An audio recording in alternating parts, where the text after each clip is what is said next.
What's up, everybody? James Duggan with IGN Access at E3 2017. Joining me is Jose Otero to talk about Marvel vs. Capcom Infinite.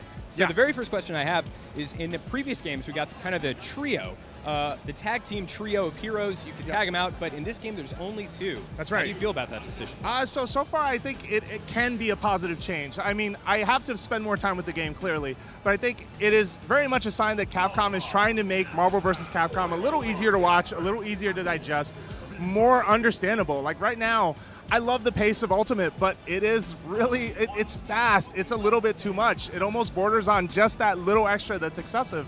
I think that here they're trying to reset, see what it does, see how it works, and ultimately, based on the time I played with it, it felt fine, it moved fine. It still is Marvel vs. Capcom in its identity. Sure. And I think the other way that it's changing is the assists are out, but now you can just straight up combo alternating between heroes. Oh, and this that is such a makes good thing. the two-hero limit kind of make sense. Can you tell me about it? At any point in the match, you will just hit a button on your controller to swap the other person in. And this is mid-combo, this is mid-move, and this is ultimately, like, it's so fast and seamless, you can really sort of play around with combos in a way you couldn't before.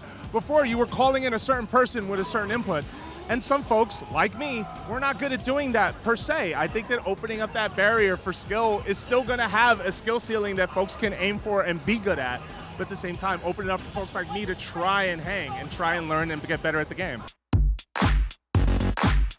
The Marvel, at least cinematic universe, recently has been ramping up to the Infinity Gauntlet and Thanos and the Infinity Stones. Yeah. And I understand they're actually in the game. How do they work as a gameplay mechanic? Oh man, so every stone has two power abilities to them. One is sort of a light, low risk, and the other one is a heavy investment sort of version of that. The Space Gem has this really cool ability that when you use its heavy investment option, you can basically trap someone in a box and they can't get out of it, and you can just keep them in a space and just wreck them from either side, cross them up.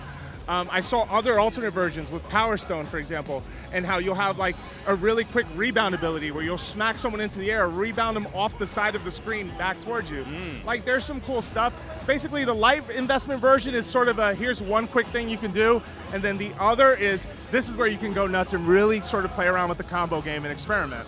Fantastic. So my final question is, I understand Capcom wants to have a much greater emphasis on the narrative, the story. Do you have any idea how they're going to accomplish that? Yeah, so I got to play the story demo, and you can actually download it right now if you're on a PS4 or I believe on an Xbox One, I hope. This is a team-up that has really kind of, I don't know, it hasn't really kind of emphasized a reason for existence. It's just, oh yeah, Marvel characters, Capcom characters, and Marvel is about stories. And so it is very much a lot of fan service for characters like Dante and characters like Mega Man X alongside Captain America or your Captain Marvel or your Iron Man. If you're playing the story demo, you get glimpses of that, and I think that it's ultimately a smart move. And it's a great, at the end of the day too, it's a great tutorial. It's a way for folks who are new to the game to jump in and try to learn it and sort of get acclimated and sample different characters. I think that's smart. Jose Otero, thank you so much for telling us a little bit about Marvel vs. Capcom Infinite for all things fighting games in E3 2017. You're already in the right place at IGN.